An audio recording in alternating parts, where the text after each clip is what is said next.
Our tenant, the policeman. I hope the waves don't keep you up at night. What can I help you with? I can wash it for you. But it's going to take about a half an hour. Think you can stay put for that long? Hell yeah. I could use a breather. It's been another track and field day.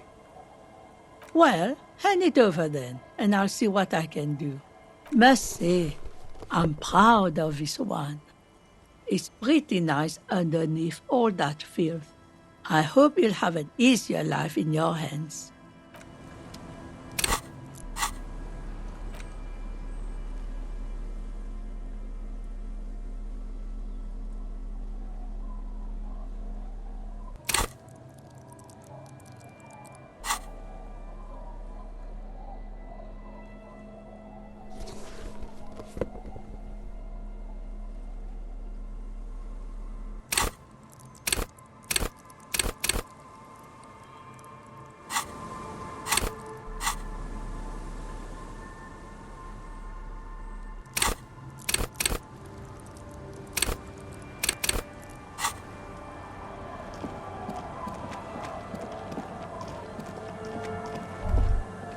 You stop mid-step and put your hand on the garish necktie. That bottle, Bratan! Just look at that bottle! Oh, I think this is about so much more than cool. Please go talk to him. See what it's about. I'm drawn to it. Hey, Tequila! Good to see you. How's business? How's the whole reality situation treating you? So what's happening? Yeah, Tequila Sunset. How are the, high-concept, reality-based adventures proceeding? He says it like it's obviously your name. Like you call someone Billy Brunel or leader of the 4th Street gang. Good. These people know your true name. Looks like it has preceded you, Mr. Sunset. More on that later. I like this guy. You should too. He respects you by calling you your true name.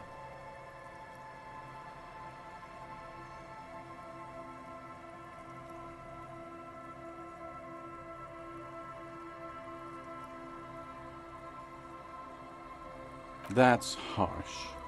I'm like 3 or maybe 4 years into mine. Wait, no. Make it 5. Things aren't going super well for Idiot Doom Spiral either.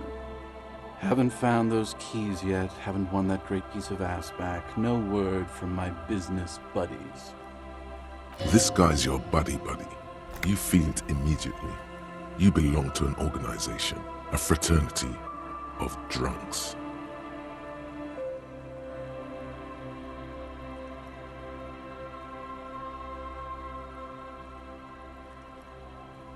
It's you.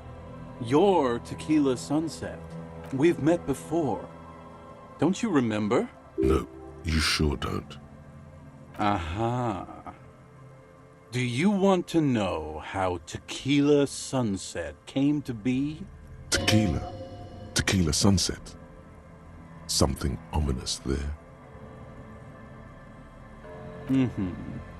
Let me take a sip to moisten up my chords.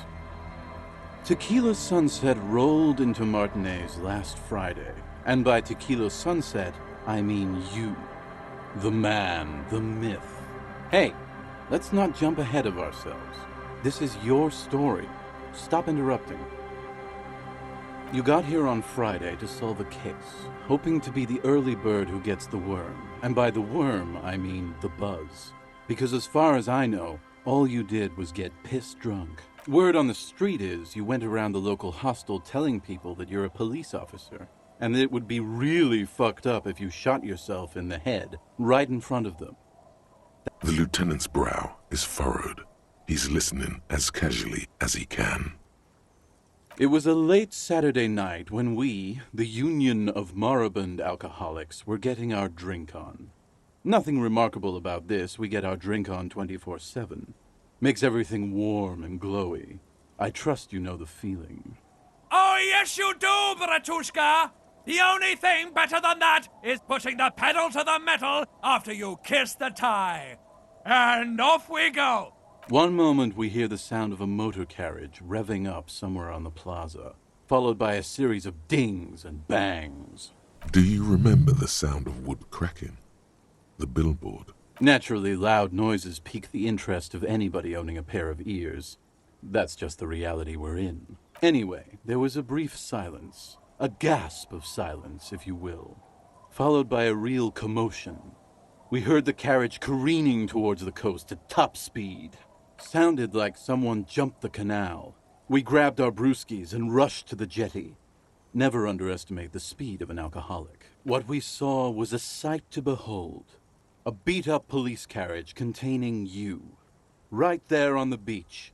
You revved the engine and screamed at the top of your lungs, "The time hath come!" So, naturally, being the curious cat I am, I asked what time hath come. To which you replied, "The time hath come for Tequila Sunset, the end of all things." After which, your reality contracted. You jammed the pedal, plowed right off the jetty, and through the ice. We ran towards the ice, whilst you crawled your way out, miraculously unhurt, covered in seaweed and shit, like some kind of sea monster. When we finally got there, you were sitting on the beach crying. You said that your badge and uniform were in the car. It was too late to get in there, though. The carriage had sunk too deep. Recognizing a brother in need, we offered our condolences and invited you to party with us, which you naturally agreed to.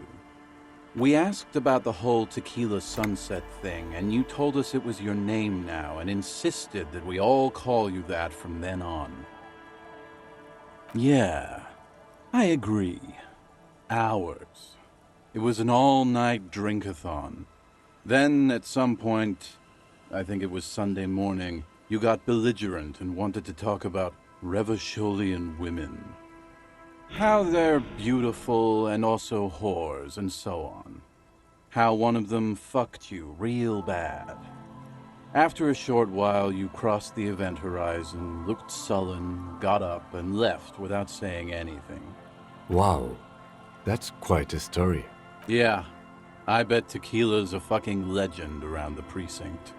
You must be proud to work with him. If you only knew. You were pretty vague about it, but you kept saying you got fucked real hard, and that we've all been fucked too. Please, don't open that door. No one's fucked me. I do the fucking around here. Abigail! It seemed pretty painful, to be honest with you. If I had to guess, I'd say you're still working through some shit. Beside your gun and your badge, you said something about your hope or heart or something. To be honest, the details are a little hazy. In retrospect, I guess you lost your motor carriage too? That's a big one. You told us that they were a bunch of fucking losers whose main interest was cramping your style. It's more like you were cramping theirs. No specifics, though. It was more about you that night. You were the star of the show. Yeah, you said it was no biggie and that you'd solve it in no time. And that you didn't need anyone to do it. You're doing it solo now. A lot of cops go solo and hermit once they reach that level of alcoholism. It's not meant as a joke. He's sorry for the hermit cop. Yeah, you said that you'd really behaved unreasonably and failed to uphold your responsibilities as a representative of the coalition. You kept apologizing for being such a bad cop and for the damage you inflicted on everyone around you. You also kept pausing to knock the heel of your hand against your temples, saying, "Stupid, stupid, stupid."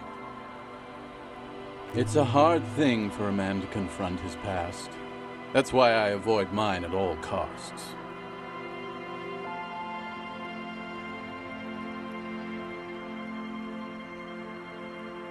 Whoop-de-doo. So now I'm a fucking storyteller.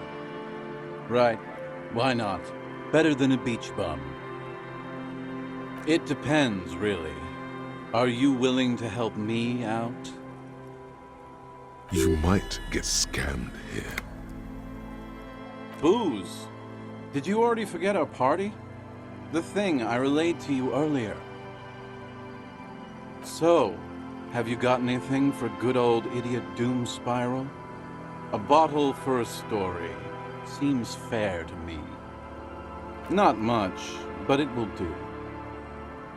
Hey, Spiral Boy, you gonna share that? Don't call Abigail! Shut up, guys. I'm telling a story here. Something happened to you. Something happened to me, too. My actual name is George, but around here, you already know. I was once a reasonably high net worth individual. A founder/junior partner at a high-concept creative services agency. When my story begins, I had just landed a major contract with an insurance firm. I used the profits from my agency to finance what I called a cultural incubator. Abstract value generation, value per person, high-concept stuff. I developed the paradigm, worked within the paradigm, but the burden of leadership weighed heavily on me. So I went jogging every so often to keep myself sane. 22 full-time employees, an all-star team, a potentially historical set of individuals.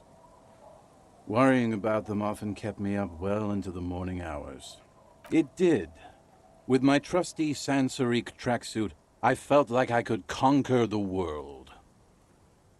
But now dreams are worn thin, much like my tracksuit.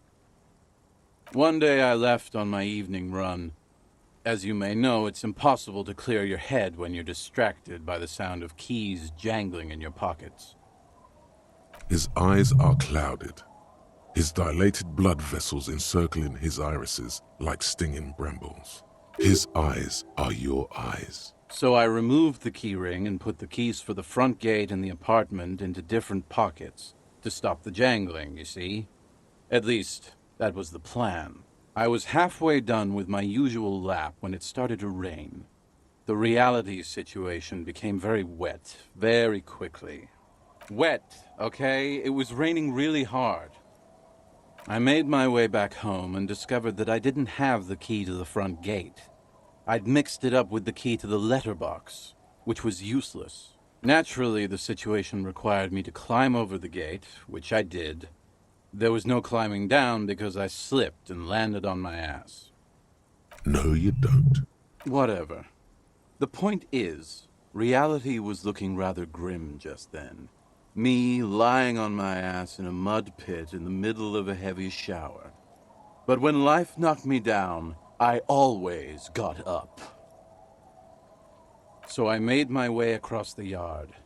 Standing in front of my apartment door, fumbling with my pockets, I realized that I'd also forgotten my apartment key.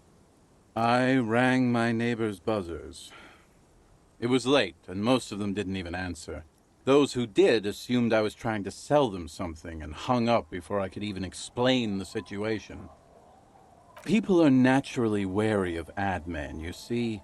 One moment someone chats you up, 5 minutes later you've bought a box of edible lingerie and a strap-on. I don't begrudge them, especially since I was known to be one of the best. Heavy is the head that wears the crown. Just then, I experienced a moment of clarity. I still had the key to my office.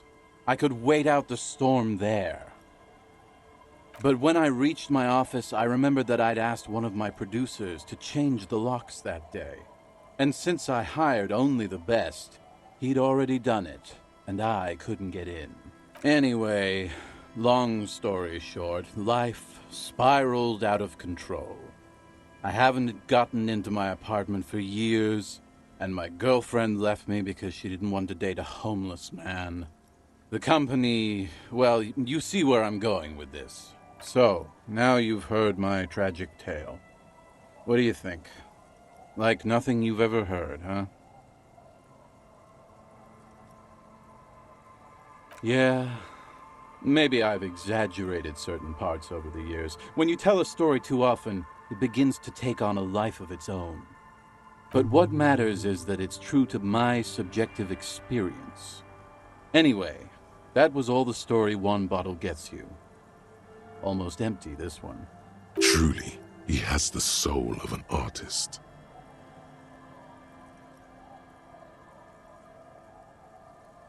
Good fucking question, Tequila.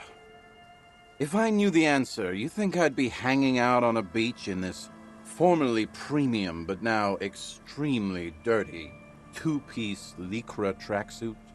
I used to own my reality situation. My business buddies and I had our own creative services agency. I had a nice apartment, an even nicer piece of ass. But somehow it all got away from me. Now I can't hang on to anything. Just last week I stole this nice new jacket, but then I lost it too. The only things I haven't lost are these two drunks. You of all people should empathize with this. Perhaps this lost jacket is something you could help with? Tequila, it's a verifiable tragedy. It was practically brand new. Sure, it didn't really go with my lycra threads, but it did itch a lot less. Say, you're a detective, right? Maybe you can help old Doom Spiral out. Solve the case of the missing jacket. What do you say, Tequila? Nah, this isn't it. Found? That's medium concept stuff. Totally not my style. No fucking way. Idiot Doom Spiral never forgets a piece of premium menswear. Hey, Doom Spiral. Ain't that the jacket you stole the other week? Not on your fucking life, Rosemary. What's wrong with you people? Like I'd be caught dead wearing fawn, like some low-concept bicycle courier. Tell you what, Tequila. Why don't you just hang on to that one? I'll get another jacket. Someday. At least you got a nice jacket for your troubles.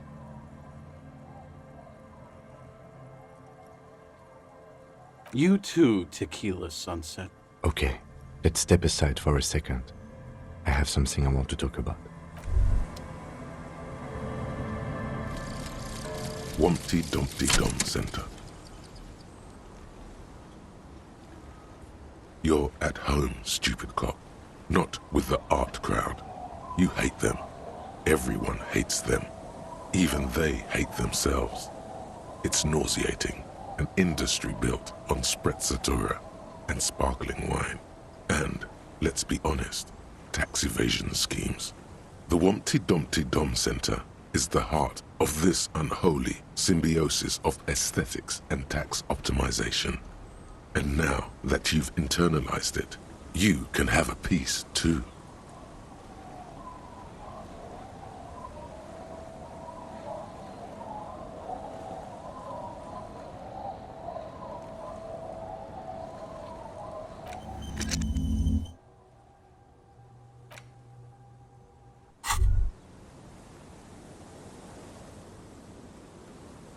As you turn, a bright light catches your eye, making you squint. From a distant sunset, a stage light, flash photography, nowhere in particular. It's just what superstar law officers do. They squint at lights and they solve shit.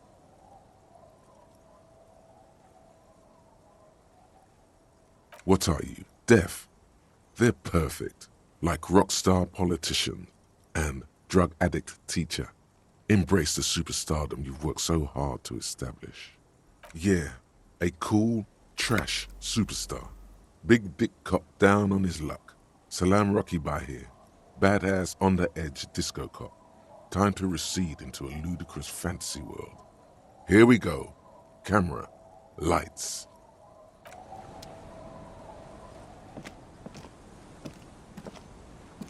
I've been meaning to have a little chat with you about your sense of style. It's, well, a little eclectic, don't you think? How would you even describe what you're wearing? Eclectic is for pop music with indigenous percussion. You're a sartorial maverick.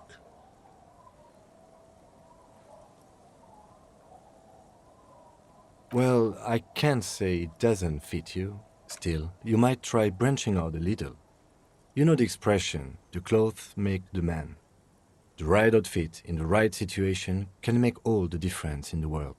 Let's not get ahead of ourselves, detective. A warm smile. Anyway, we should probably get back to the case. Let's go. Tremble. The time is now. Ta'ola. Time for the show. For Ta'ola. The hallowed time of fear and disintegration. A countdown has begun. All will collapse on itself. The world will disappear into a single grain of blackness. All sound will be muted.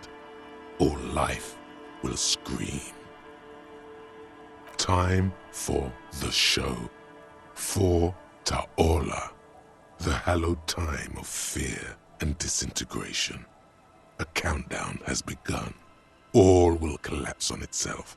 The world will disappear into a single grain of blackness. All sound will be muted. All life will scream. Ulogu theodos, xino zausin, ipoli osivian, echondes fronisin. Monday morning, the moment you arrived in this reality, are the first crack in the sheer face of God. From you it will spread. Yes, you spoke the words of the palindropos and the houses of Pericarnassus. Items, people, even words will tumble. All will lose its meaning in the coming years. That is why you marked yourself. It's totally also a coping mechanism.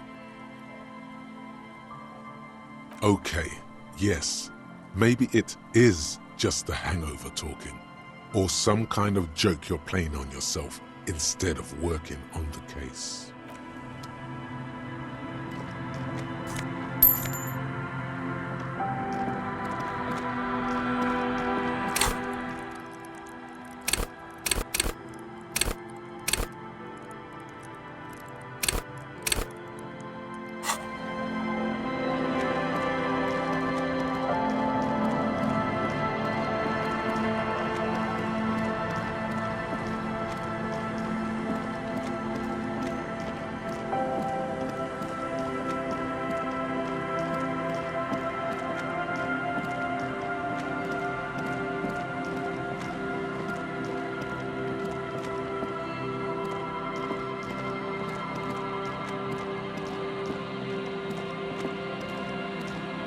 A familiar apparatus lies among the reeds. This trap is also full of panicked locusts. No sign of any cryptozoological beast inside. Another empty trap.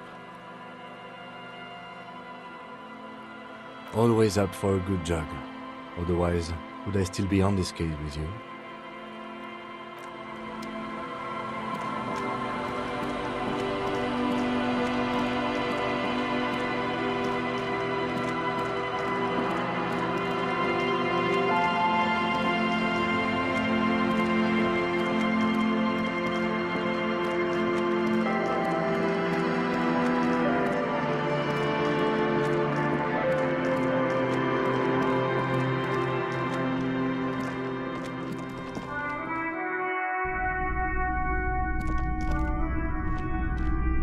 Hello, hello. Let me know if I can help you with anything. Sure, let me have a look. Anything else you're thinking of selling?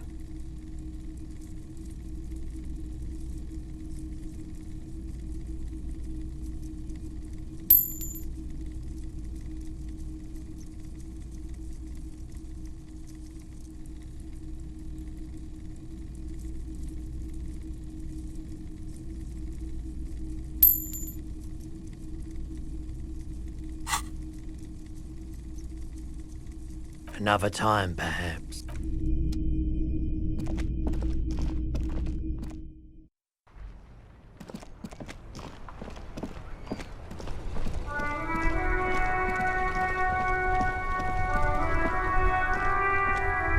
Inside, you see a set of steering levers. This is Precinct 57. How may I assist you? Hold on, officer. I've got Central Jamrock Public Library on the line, and I've already introduced you to your librarian. Connecting the call in 2, 1. Yes, this is Central Jamrock Public Library here. How can I help you, officer? He sounds worried, yet ready to assist. Billy Majon, you said.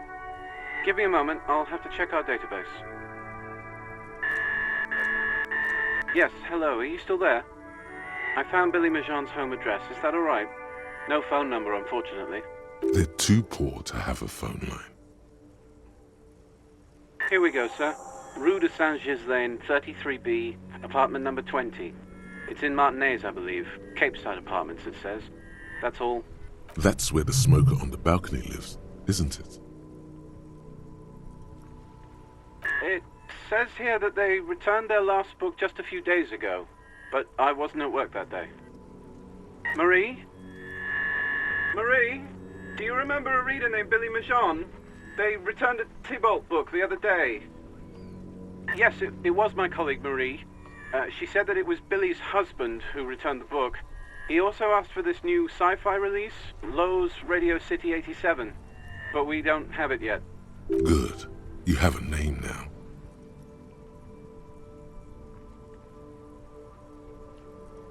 Sorry, no. Marie only knows him by sight. Marie knows Billy. She's been working here longer than me. Sometimes her husband returns some books for her. And then goes for a little drink later. On the lookout. Marie! She said it was an older man, and that she's pretty sure he'd had a drink or two the last time she saw him. 1 second. Sorry, Marie wasn't really paying any attention to that. Happy we could help. Goodbye, officer. Anything else you need from me? One moment. Can you please describe the body? Age, sex, cause of death? We suspect he might have been inebriated when he fell. There were bottles all around him, and traces of vomit on his shirt. Any signs of violence? No field autopsy necessary. You can hear her quickly typing in the background. What about his belongings? Did you examine his clothes? Any information on the library card? Good. You have a lead. Do you and Lieutenant Kitsuragi want to take the case, or should I assign it to someone else? I have assigned the case to Lieutenant Kim Kitsuragi. Please follow up on this library lead to identify the man. We'll send someone to take the body to the morgue. That's all for now. Thank you for reporting in. Is there anything else I can do for you? Sorry, sir. I still haven't heard back from the database people. Try calling again later. 57th, over and out. In the cabin, you see a set of steering levers. Snow covers the white on blue police livery of the motor carriage. The white colors nearly meld together. Do something important? Something murder-related? There's always something important. Doesn't mean you can't take a moment to admire this piece of machinery. This is a Caprice Kanema, the Caprice Motor Corps follow-up to their highly successful workhorse, Caprice 40, and the answer to the Lum's racing breed, Ferv series. With its air-cooled, rear-mounted 12-cylinder compression ignition engine, driving the rear wheels through a 4-speed manual gearbox The Kanema is able to reach 100 kilometers per hour in 13.5 seconds. The high center of balance is offset by a large battery bank mounted at the bottom of the cabin, feeding all the auxiliary systems and making the Kanema effectively a mobile power plant. Due to a quite steep price tag, it is very unusual to see one in police livery.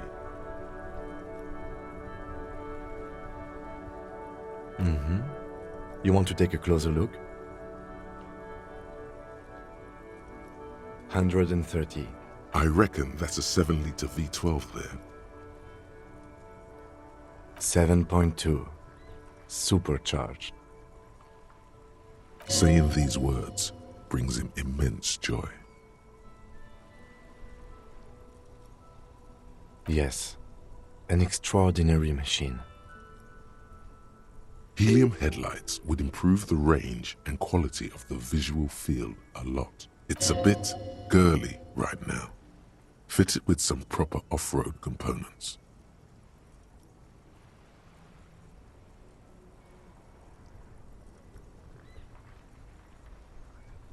We are not going to, though, because this is clearly a sports motor carriage.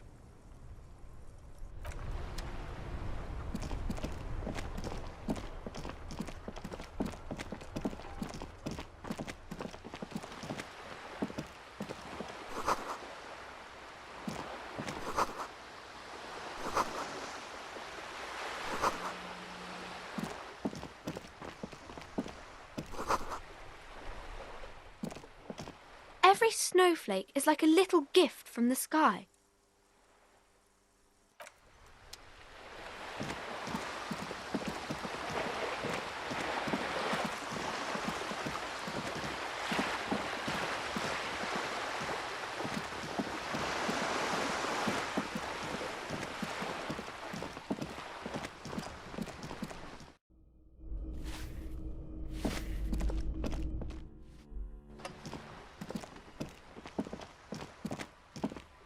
Hello again, officers. Have you come to admire my mural? Ooh. She does have eyes that... Shoot, Piggy. It's what you do, isn't it? Can't you... I haven't really started it yet. I'm waiting for the right words. Yeah?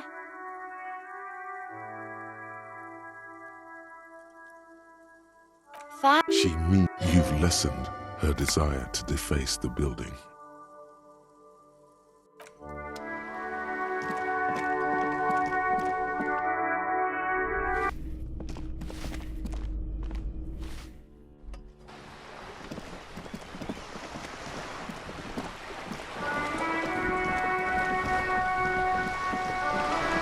You're back. Good. What can I help you with? I love you did. Fast, observantly, like an electronic printer. Pleased to meet you, Lieutenant W. Freighter Dubois. I am glad to see a man of high qualification. The situation is precarious. What can I help you with, Lieutenant Freighter? How about you share your information on the lynching, now that you've seen his badge? The goalposts have moved, Lieutenant. In the absence of the badge, I have informed my employer there will be a probe. I cannot rescind that promise. To my knowledge, the drivers are still at the roundabout. I will tell you everything I know when you've finished with them. I am glad to hear that, because let me tell you, we are in dire waters. The sooner the probe is finished, the sooner I can share crucial information with you. Now, is there anything I can do for you? Why, yes I am. The boat? No. It is called Kordelati 19 because that's the type of sloop it is. The word "it" feels strange. Okay.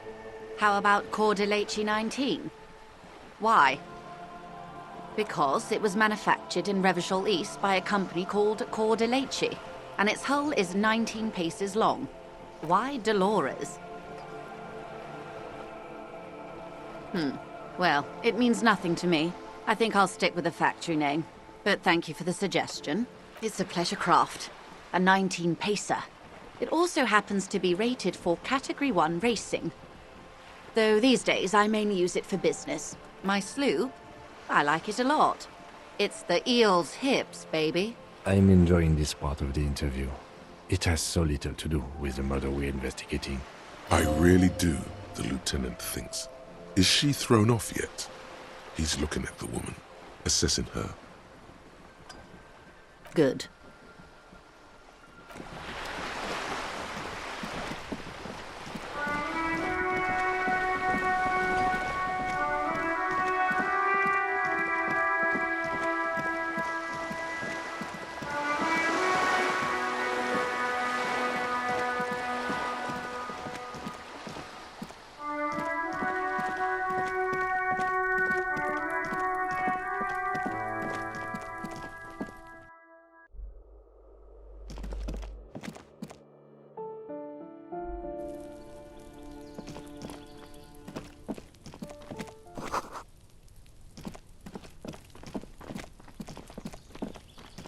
A weathered brown door. The number reads 20. Something smells good. Soup à l'oignon. The lieutenant motions to you to go ahead and knock. This is the door. You already know it's the right door. This is going to be so hard.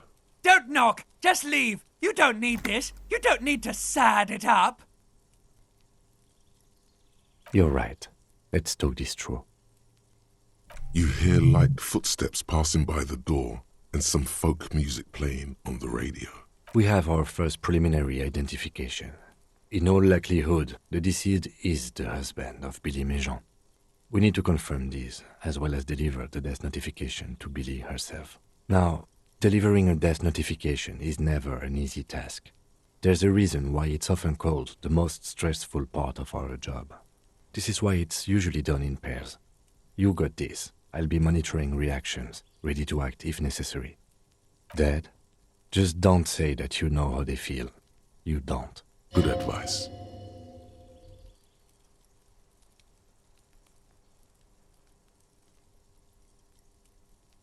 The lieutenant motions towards the door. Hello? Who is it? And someone turns down the radio. The police. A moment, please give us a moment. Tidying up. Nervously. There's fear in her voice. Come in, the door is open.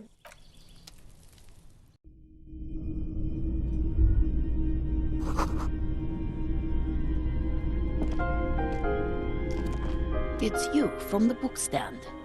Did you come to bring my cockatoo back? I don't think I introduced myself properly. I'm Billy. Would you like something to drink? Tea? Lemonade? We're out of coffee. The lieutenant has taken off his foggy glasses and is busy cleaning them in his handkerchief for now.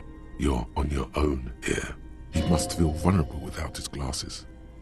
Is this why he's letting you take the lead? Is this about Victor, my husband? Is he in some kind of trouble again? I can come pick him up in the station if that's what. No, this is something much worse. Is he in the hospital? How bad is it? How about some small talk before you break the news?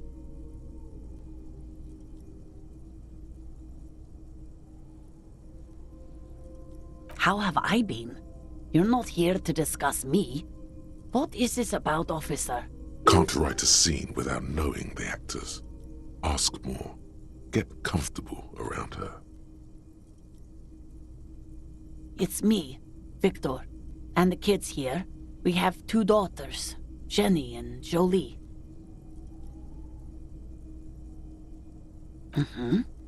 They came home later. They're good girls. The girls are staying at their friend's place tonight. And Victor is out.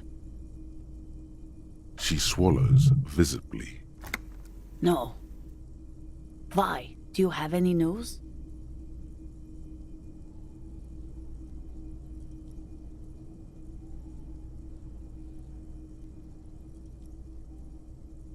No. I guess I'll find out when he decides to come back home. It shouldn't be long from now. He's never gone for more than a few days. Oh, It's in Jamrock. The one at Mayrow Street. I don't know the official name. Central Jamrock Public Library? I think, yes, if that's the one on Mayrow. It is. Just to return a book of mine? Why? Why all those questions, Detective? Did he... Do something? Break something? It's a fool's hope. Yes. His old leather jacket. It's just your average brown leather jacket, but he bought it as a teenager, so... No, well, the lining is hand-sewn. It's blue. I tried to make the thing more weatherproof since he's running around with it in the middle of winter. She folds her hands across her chest. Here it comes.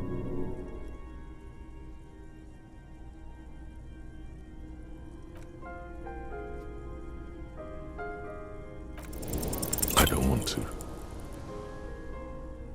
I don't want to do this.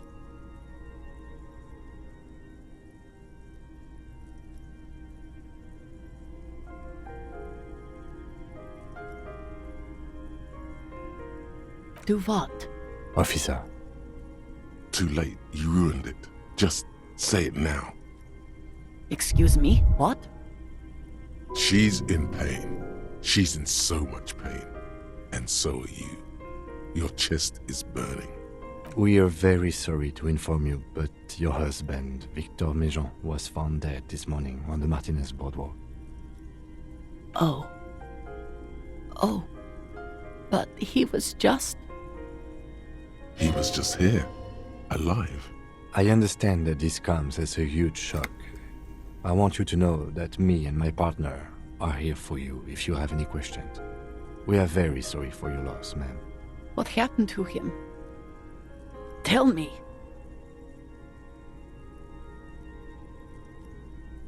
And you just found him there? Lying in the cold? How long had he been there? She doesn't reply. Her eyes well up with tears as she struggles to keep it together. You hear the clock ticking in the children's room. Is there anyone we could call for you? A friend, a family member, someone who could be here for you? No. I just need to tell my girls. It burns like acid. God, should I call them? Should I tell them to come home? All right, I'll call them. Just tell me, what do I need to do next? Where is he? Can I see him?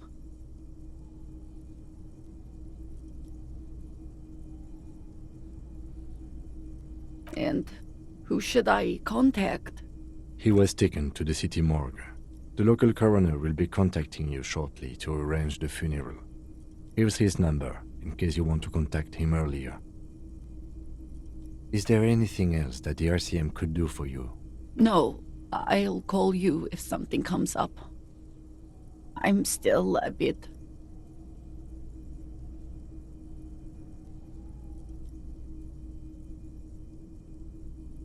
A brain condition. Yes, you're a total fucking horror show. Again, if there's anything we could do for you, then don't hesitate to call the RCM, ma'am. She just nods, distant and inconsolable. The bed springs rattle beneath her as she begins to shake. I'll take it from here. Thank you. We should step outside and talk.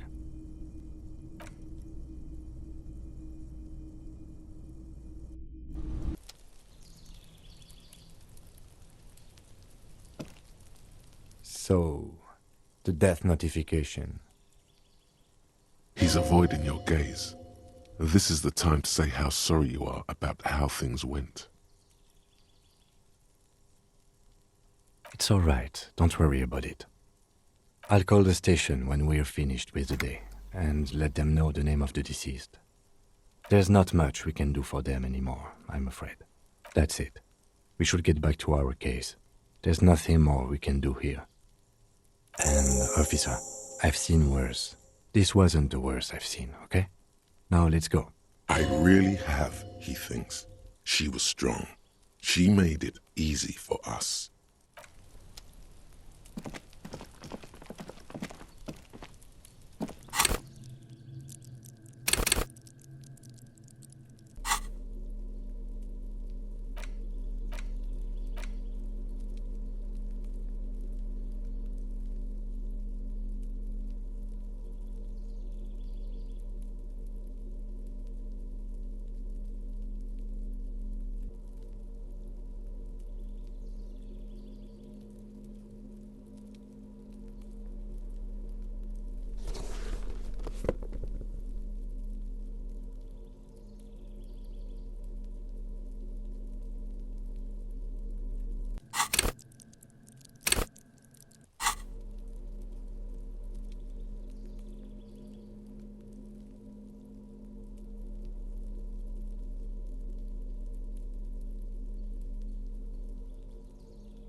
Oh, hello, dear. There you are again. Goodness, how is he? Did he say why he hasn't returned yet? He's fine, ma'am. As we had suspected, he couldn't get back earlier because the water lock on the canal was broken. Now he's just finishing up some work. Oh, yes. That's my Morel. He's bound to catch a cold staying out there for so long. But I am so relieved to hear that he's okay. Thank you for putting an old woman's heart at ease, if even a little. You haven't, however. There are dangers out there. Our aging body's foul. Her heart won't rest until Morel is safely back with her. Oh, you don't want to hear about some old woman's ramblings. Reflexively, the lieutenant read his familiar notebook. Well, it was summer. I was building a racing track out of sand on the beach near a tall stand of reeds. Quite a tall one. Many times my height, I remember. When, all of a sudden, I looked up and one of the reeds moved. Not like a plant, but like a living thing. It stood up and looked at me. Its body unfolded like some antique toy. I'd never seen anything like it. The reeds turned into a creature. I didn't know this can happen, so I reached my arm and touched the thing. It felt just like a stalk of reed, but it moved, swaying, towering above me. After a while, 20 seconds, a minute maybe, it left, went into the reeds. I tried, but I was only a child. There was mud and high water. I couldn't see it anymore. I was just standing there knee-deep in mud, looking around me. Where did you go? I ran back home to my grandmother and asked her if reeds could walk, and told her they were looking at me. Of course, she just laughed at me, but I knew what I'd seen. For years, it was a story I told at parties when I wanted to impress boys. That sort of thing. Of course, most people just took it as a strange, amusing anecdote. So did I, honestly. But then I met Morel. We were on our first date when I told him my story. You should have seen his face. He said my descriptions matched the phasmid down to a T. Its white marble limbs, the way it moved. So that's how they met. This is beyond significant for them. Our first, yes. The sigh is tender. The sigh is tender, yes, but tempered by something else. A thought she can't express. Interesting. Not all of them, as far as I remember. Some of them, on the inside, like stalks of marble, if that makes sense. It's hard to say how big things are when you're quite small yourself. To me, it seemed to be taller than I was then, but that's probably not the case. Of course, I've thought about it, but Morel says my report matches with the others, and I'm sure I hadn't heard of the Phasmid as a child, nor had my mother or my grandmother. So how did I know what to imagine? It was only when I started telling my story as a teenager that boys would tell me, "Lena, you trying to tell us you saw the Insulindian Phasmid out there in those reeds? Get out of here." They just give me a cider and ruffle my hair and tell me to stop dreaming. But I saw it. I thought it was a wonderful story, man. But I don't believe it. A child left unattended on a warm day. Children make up stories and then end up believing them. You're welcome, sweetie. I do appreciate the chance to relive it whenever I get one. It was just such an impossibly sunshiny day. So warm. And she could get up and walk right into the reeds on her own. Into the mud. Anywhere. Oh, yes. A zoologist. A cryptozoologist, to be more precise. It's a pseudoscience that attempts to legitimize research into mythological beasts and urban legends. That's one opinion, yes. And people are entitled to their opinions. She's used to playing off such insults casually, but they still affect her. My apologies, ma'am. I did not mean to undermine your hobby. It's not a hobby, dear. It's a subfield of zoology, one specializing in animal species that are so exceedingly rare that many assume them to be extinct or even fictitious. Searching for such species called cryptids is difficult and often thankless, and frankly, many scientists are too lazy to do it.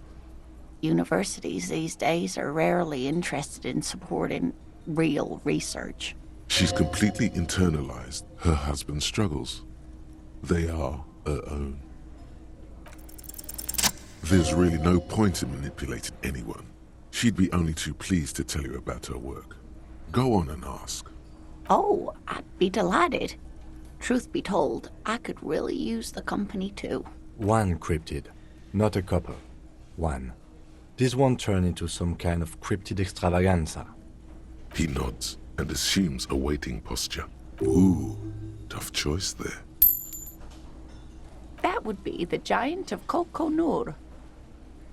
The giant lives in the most arid parts of the vast Kokonur Desert in South Samara, casting a strange light across the barren wastes. The towering luminosity of Kokonur is a bad omen in local folklore. Some say it's a fata morgana, others, fate unimaginable. No one knows for sure. It is like an awful mountain appearing from below the horizon and expanding to cover almost a third of your field of vision. Hooey. No animal can be that large. It's a mirage. That's what makes it so peculiar. A species surviving at the very limits of scientific law. The giant of Kokonur must be the largest animal the planet can support. There are limits, you see, to how large a metabolism an ecosystem can beget. Some say a gravity anomaly below the Kokonur Desert might allow the creature to grow to these gargantuan sizes. Great. This is great shit. You need more. Gravity anomaly? Digging it. Digging this parascientific stuff right here. Of course, dear. Can I help you? What is this thing? What, the interior decorating kind? You know, I'm sorry. This is actually a nice bird. A competent piece of taxidermy. I can fix it to the plaque and have a new bird in the establishment, I guess? So, I don't know. Thank you. I'm gonna go with thank you. People just don't know how to accept gifts, especially taxidermy. He likes it. He likes the bird. It solves his broken bird problem. I feel good about our work here today. It's all about the little things, like bringing people random stuffed animals. It's not actually about that, but he likes it. Got the 20 real? Then why are you wasting my time and yours?